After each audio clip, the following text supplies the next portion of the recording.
Oke, sekarang silakan barisan adik-adik satu baris.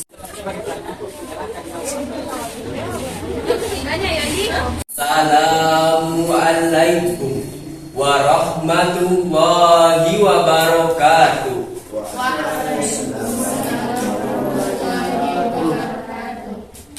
Alhamdulillahilladzi arsala rasulahu bil huda wa dinil haq liyunzirahu ala dini kulli walau karihal musyrikun walau karihal munafiqun. Asyhadu an la ilaha illallah wa asyhadu anna muhammadar rasulullah sallallahu alaihi wasallam la nabi abada amma ba'du. Puji dan syukur atas kehadiran Allah Subhanahu wa taala yang telah memberikan rahmat dan karunia-Nya kepada kita semua sehingga kita telah dapat berkumpul di kelas ini. Oke semuanya, Assalamualaikum warahmatullahi wabarakatuh. Waalaikumsalam warahmatullahi wabarakatuh. Praise be to Allah who has given us a chance to be here. Salawat and salam to our Prophet Muhammad sallallahu alaihi wasallam, who brought of ethnic Islam from the darkness into the light. Honorable ladies and gentlemen, well everyone, imagine this.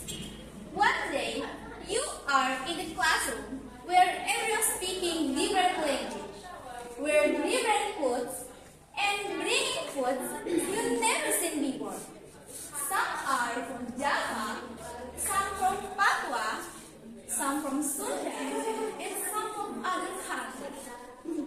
While you are probably from Minangkabau. Will you feel uncomfortable? Or will you see this a chance to share and learn? Dear my friend, is what we call multiculturalism. And today, I will speak in front of you about something very important to our young Minang tradition and its diversity. Well, ladies and gentlemen, Minangkabau is well known its very rich culture, strong family value, and the famous philosophy. Adat basandi syarat basandi kita dulu. It means that our tradition are rooted in Islamic. Well, everyone, but today we live in changing times. Technology, social media, and global culture. These things are everywhere. There are three important to our young Minang tradition of West Sumatra. First, we must learn and love our culture. How many of can still speak the Minang language fluently?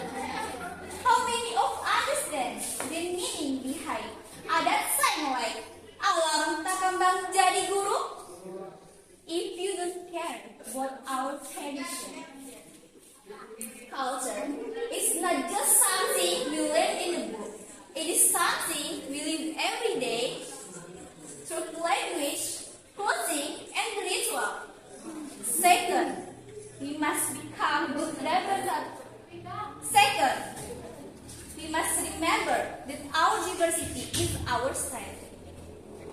We should, as modern tools like social media, writing, and public speaking, let the world know how beautiful our tradition.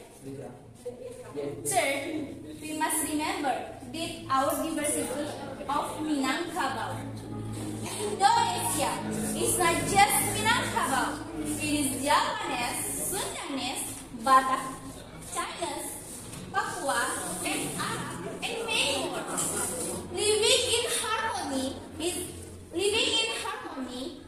with the rooted the true meaning of Bhinneka Tunggal Ika. But it's not one stop for me for sharing my story. I am a student who loves learning new things and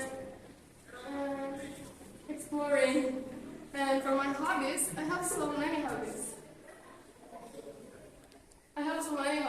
Like drawing, painting, dancing, reading, and of course public speaking.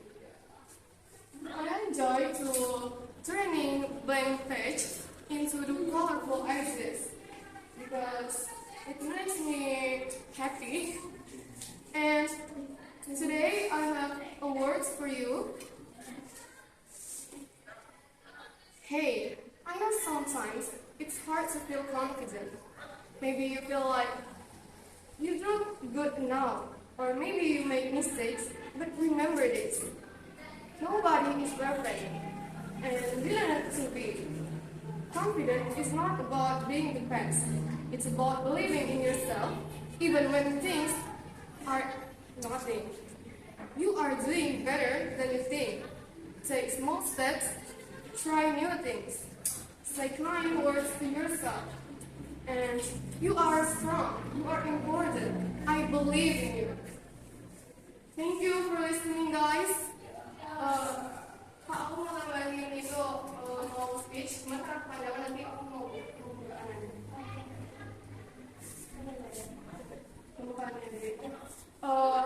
Assalamualaikum warahmatullahi wabarakatuh. Waalaikumsalam warahmatullahi wabarakatuh. First of all, thanks to Allah who has Kasihku, kita akan bersama selamanya.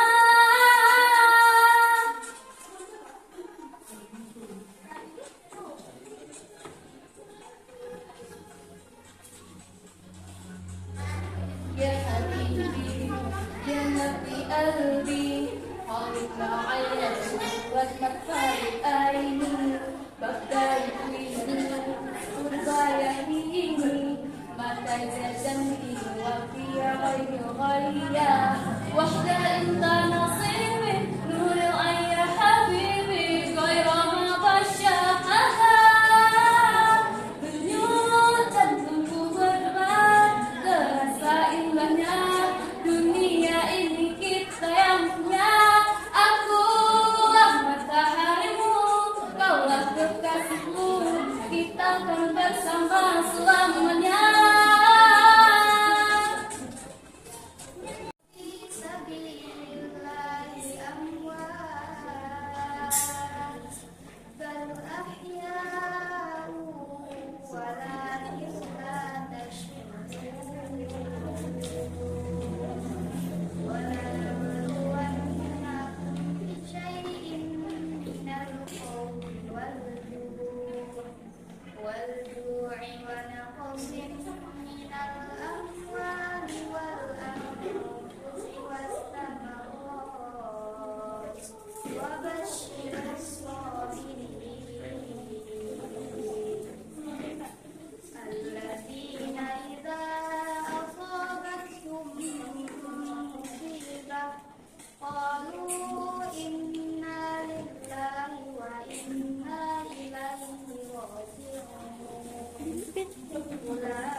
Apakah teman-teman tahu apa itu kaligrafi? Tidak tahu.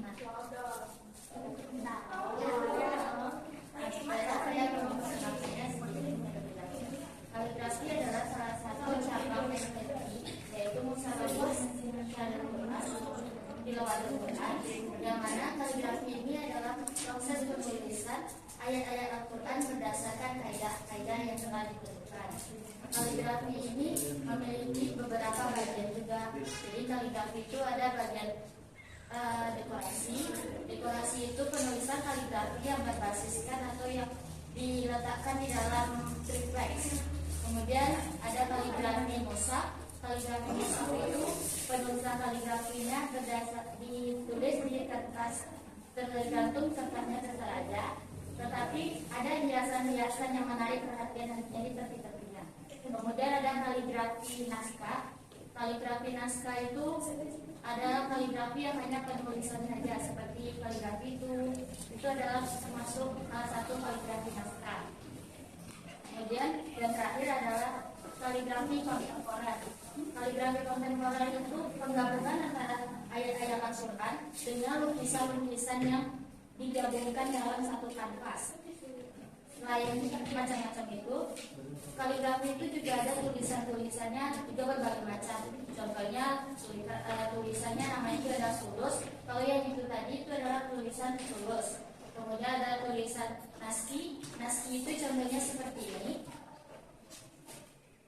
Dan nanti ada tulisan jali dan ada tulisan diwani dan lain-lain. Sangat banyak tulisan kaligrafi itu. Mungkin sekian yang dapat saya sampaikan. Assalamualaikum warahmatullahi wabarakatuh. Itu sebuah cerita bisa dibangkitkan oleh novel, komik. Ini termasuk dalam cerita manhwa ataupun komik yang berisikan gambar dengan kata-kata tertentu. Seperti dia berkata, don't be like that, ataupun jangan seperti itu kepada teman cowoknya ini. Dan sekian dari saya. Assalamualaikum warahmatullahi wabarakatuh. Waalaikumsalam warahmatullahi wabarakatuh. Baik, bakat saya adalah membuat karangan atau puisi yang dipikirkan dengan waktu yang singkat. Cipiu. Judul puisi saya adalah Tuanku Sang Gemerlap Jiwa. Di puisi ini bermakna menceritakan seorang pria yang memendam banyak kehancuran dan masalahnya sendiri. Assalamualaikum warahmatullahi wabarakatuh. Ini adalah pelaku pamipis.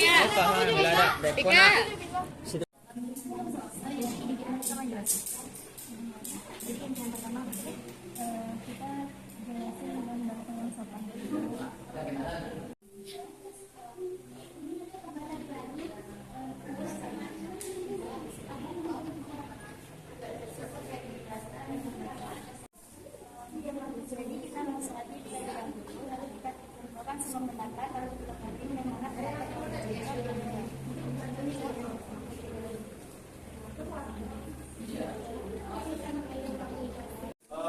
Baik, ada akan diberi waktu diskusi selama 10 menit. Gak bisa ya 50 depan.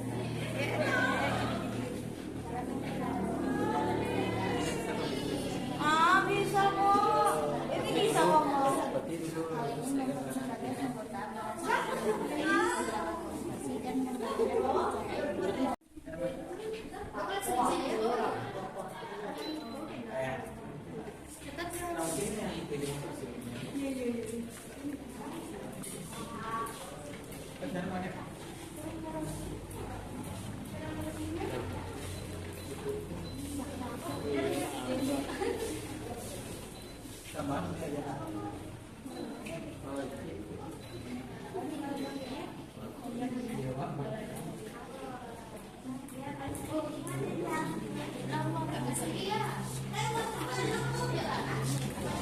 Masih ada yang internet.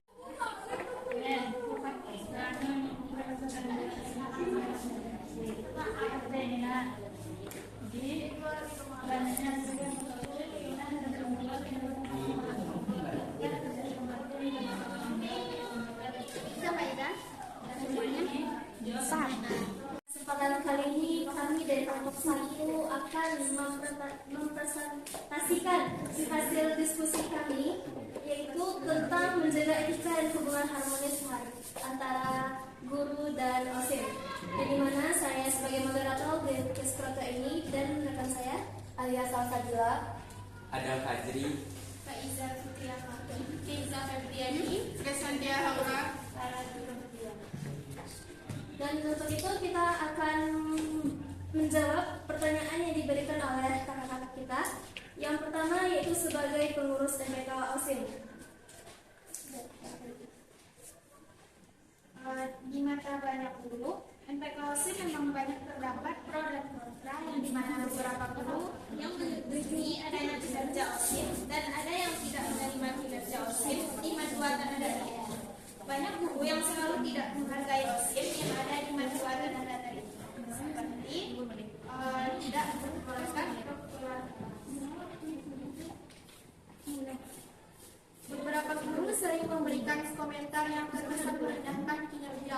OSIS. Hal ini membuat sebagian anggota merasa kurang dihargai, kehilangan motivasi, dan menurunnya kepercayaan diri dalam menjalankan tugas organisasi. Sebagai pengurus MPK OSIS, teman-teman perlu mencari cara yang tepat agar situasi ini tidak menimbulkan konflik, sekaligus tetap menjaga hubungan baik dengan para guru. Izin menengah sebentar, waktu untuk tampil 15 menit. Mulai dari dilanjutkan. Dan untuk sesi pertanyaan, sebagai pengurus MPK OSIS, bagaimana cara teman-teman menanggapi guru yang merendahkan kinerja OSIS, sekaligus meningkatkan motivasi dan kepercayaan diri anggota, serta membangun komunikasi yang efektif agar terjalin kerjasama dan dukungan yang baik antara guru dan OSIS. Dengan pertanyaan tadi kita bisa menjawab, yaitu kita akan menunjukkan hasilnya, bukan dengan kata-katanya saja. Dan seperti untuk meningkatkan nilai, membuat sekolah ini lebih baik daripada sebelumnya, membuat aturan yang sesuai dengan panduan data ini, dan tidak melenceng ke aturan-aturan yang berbeda. Dan juga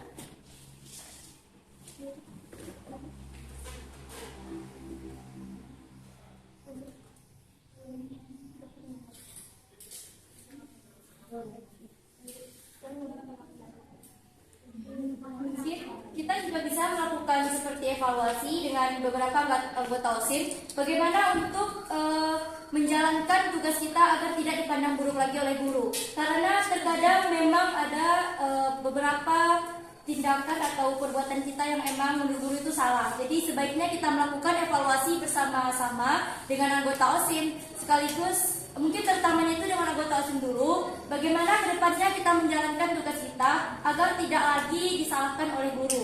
Jadi ibaratnya itu inti dari jawaban kami itu adalah dengan cara introspeksi diri, bagaimana kedepannya biar lebih baik, bagaimana kedepannya biar programnya lebih jalan, tidak mengganggu proses pembelajaran, dan bagaimana yang itu tidak disalahkan lagi oleh guru. Dan berarti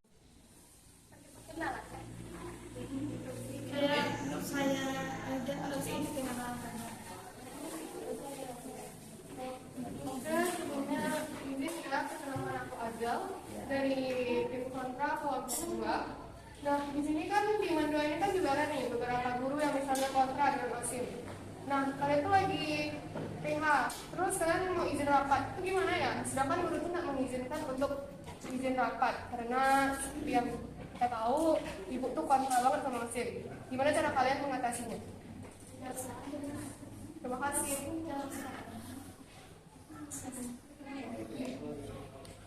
mungkin dengan cara izin ke ketua OSIS untuk PH duluan dan nyelesain PH itu cepat-cepat, habis itu baru itu rapat OSIS. Bentar, di sistem debat harus izin sebelum Yang kontrakan. Terus mungkin dengan cara pertama izin dulu kepada koordinator. Kalau misalnya guru itu juga tetap tidak memberikan izin dari koordinator, langsung pergi ke ketua OSIS. Jika tidak juga kita akan langsung pergi ke ketua MPK. Kalau tidak juga kita akan langsung pergi ke pembina. Atau memang tidak bisa pergi keluar oleh guru tersebut, maka kita harus menyelesaikan PH tersebut. Walaupun waktu akan terundur ketika rapat, tapi intinya kita tuh harus hadir dalam rapat tersebut.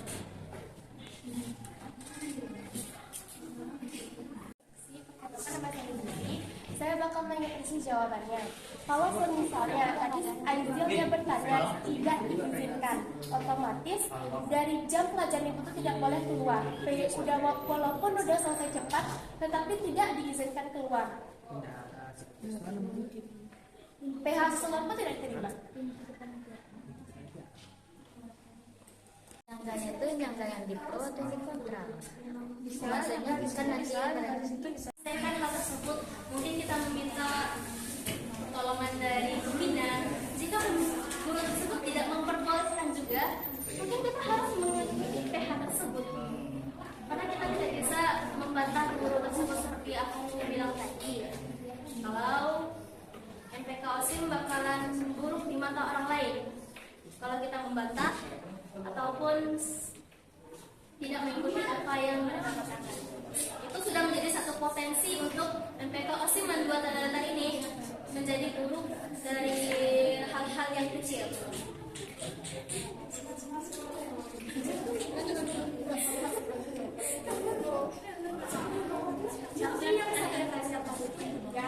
Tugasnya sebagai tanggung jawabnya ini apa yang mungkin kalau jabatan kita atau bendahara atau ketua pelaksana untuk kita kayak mewakilkan ke anggota lain untuk sementara waktu selagi kita PH. Dan tadi Mas bisa menjawab maksud tugasnya itu gimana? Tugasnya sebagai ketuanya dilaksanakan dalam rapat itu kayak gimana? Gimana cara dia menyelesaikan masalahnya tersebut? Pasti kalau di sistem kepengurusan itu pasti ada yang namanya wakil, tidak ada yang tidak ada wakil. Atau seperti sekretaris ataupun bendahara, pasti ada bendahara satu ataupun sekretaris satu. Jadi kalau untuk ketua, pasti dia memiliki yang namanya wakil ketua dan juga koordinator. Dan jika nih seandainya kalau ketuanya sakit, berarti otomatis rapatnya tidak jalan dong. Kalau ketuanya sakit tidak, tapi bisa digantikan oleh wakil ketua. Dan juga banyak bagian-bagian di bawahnya seperti koordinator yang ditugaskan untuk itu menjalankan tugas-tugasnya seperti koordinator di acara ataupun di bagian konstruksi ataupun yang lain-lain itu pasti bisa digantikan oleh ketua itunya, wakilnya, tidak harus oleh ketuanya. Jadi tugasnya Wakil ini biasa kelas gimana? Pastinya itu di dalam kalau udah ditunjuk diberikan amanah pasti ada yang namanya koordinator acara. Jadi bisa digantikan oleh dia ataupun oleh sekretaris gitu.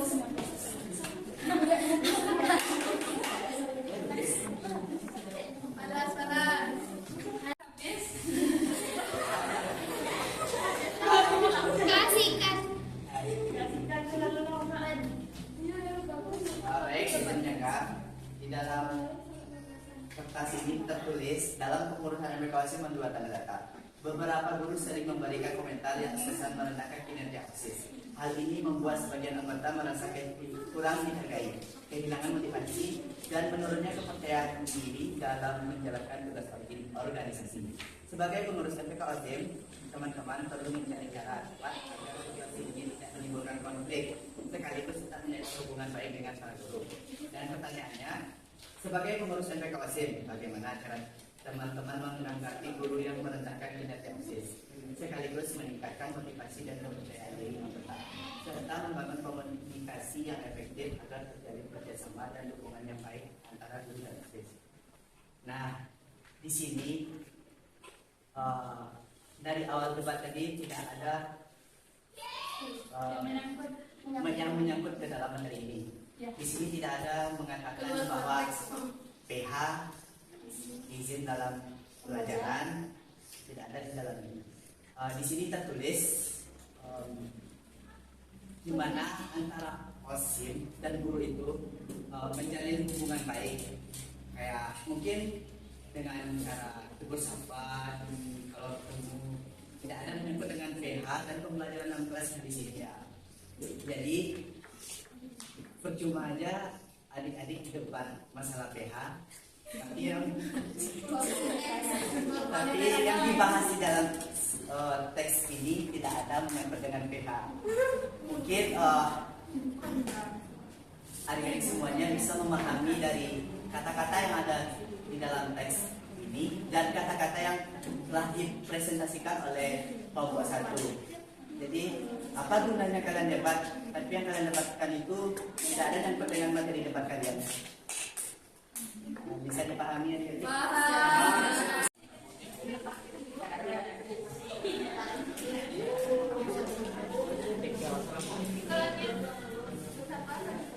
Sudut pandang lain. Sedangkan peran OSIM itu di sekolah itu sangat penting. Contohnya dalam menjalankan event-event yang ada di sekolah. Tanpa adanya OSIM, maka setiap kegiatan-kegiatan di sekolah tidak akan dapat terlaksana. Jadi orang-orang berpikiran seperti itu, mungkin orang yang tidak mau berkembang. Apakah kelompok di belakang? Atau ada tambahan dari kelompok lain yang itu? Atau kelompok yang bertanya merasa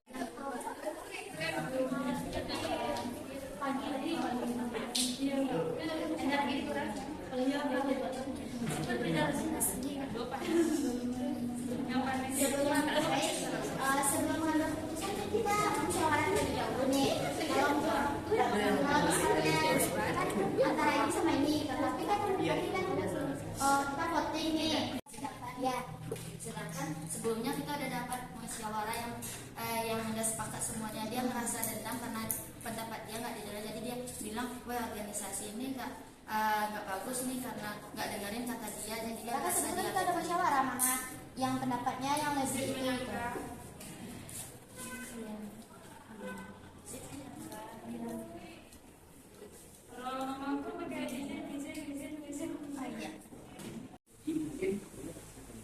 MPK ini lebih bijak, pasti dia akan menyelesaikan tidak hanya masalah MPK ini sendiri, bahkan MPK ini juga menyelesaikan masalah OSIM. Jadi ketika masalahnya tersebut selesai di MPK, yang di bawahnya tidak perlu tahu. Tetapi ketika masalahnya tersebut tidak selesai di MPK, maka nanti pasti akan memilah kepada pembina tentang masalah MPK. MPK ini pasti akan ngadunya kepada pembina. Jadi ketika telah selesai, pembina pasti akan mengadakan musyawarah. Ketika tidak bisa dengan sesama anggota MPK mengadakan musyawarahnya, pasti pembina tersebut bijak untuk mengambil keputusan berikutnya, ataupun dengan inti OSIM tambahnya, ataupun dengan seluruh anggota MPK OSIM. Ya, sedikit agak luruskan ya. Itu pembina sendiri yang akan menyelesaikan masalah tersebut. Tidak ada hubungannya dengan inti OSIM ataupun anggota OSIM lainnya. namun apabila yang bermasalah itu anggota OSIM atau intinya, baru yang kita mengadakan musyawarah untuk memufakat apa tadi. Yang menyelesaikannya juga MPK, juga inti dan semuanya. Yang menindak kami tidak MPK, bukan pembina dan MPK dulu. Jadi teman-teman yang kritik dan permasalahan tersebut, jadi bukanlah dari luar MPK sama pembina yang akan menyelesaikan. Hanya MPK yang Itu nanti apabila teman-teman terpilih menjadi MPK, cukup permasalahan yang ada di MPK, teman-teman MPK saja yang mengerti.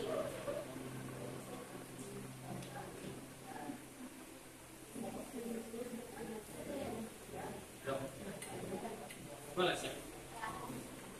Sebelumnya Bang ingin melihat bagaimana jadi berpikiran kritis terhadap keadaan negara kita sekarang. Ini pertanyaan umum ya. Sebelumnya kan sekarang banyak terjadi masalah dan konflik di negara kita. Salah satunya adalah korupsi. Bagaimana sih pendapat adik-adik dan bagaimana faktor-faktor yang menjadi penyebab dari korupsi? Apa pendapat adik-adik? Siapapun boleh jawab bebas.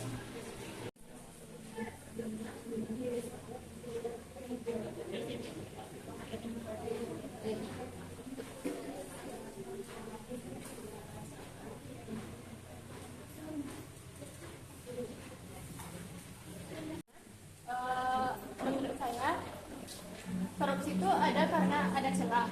Jadi oknum-oknum yang melakukan korupsi itu melakukan hal tersebut karena ada celah. Jadi sebelum kita memilih anggota negara ke negara ini, ke pemimpinan, kita harus memilih benar-benar selektif dalam memilih anggota. Jadi kita harus memilih anggota yang tidak yang memang harus jujur, tidak ada sok menjawab. Jadi jika ditemukan nanti ketika dia sudah memimpin dia melakukan korupsi, jadi dia harus dihukum seberat-beratnya, bukan dengan cara menyuapnya. Jadi yang kita masalahkan bukan hanya di orang yang korupsi tersebut, tapi kita juga harus mempertanyakan bagaimana hukum di negara ini, kenapa orang korupsi dilindungi, kenapa orang korupsi susah untuk dicari.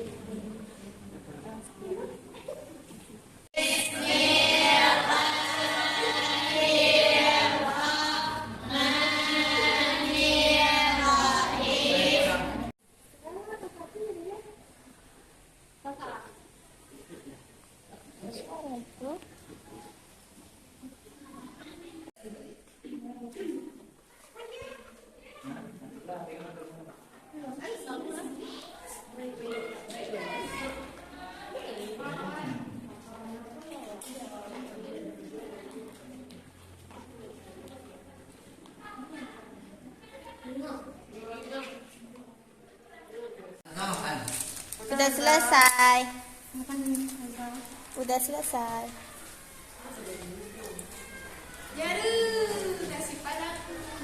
Kan sayang. Cucu cuma minta 30.000. Nyorak ke sepo diam kan.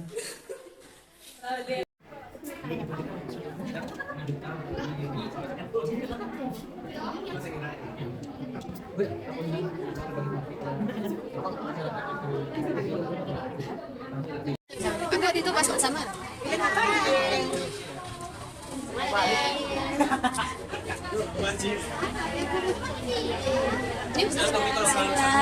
Tahu ini ini ada apa nih dicari bodoh? Gila. Mana tadi? Tak apa. Malu-malu.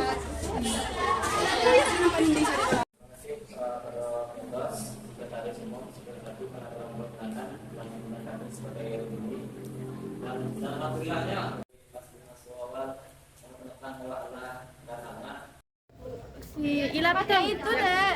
Apa? Pengcek sayang. Hai Indah. Indah ngapain? Lagi mikirin tugas ilmu hadis. Oh my god.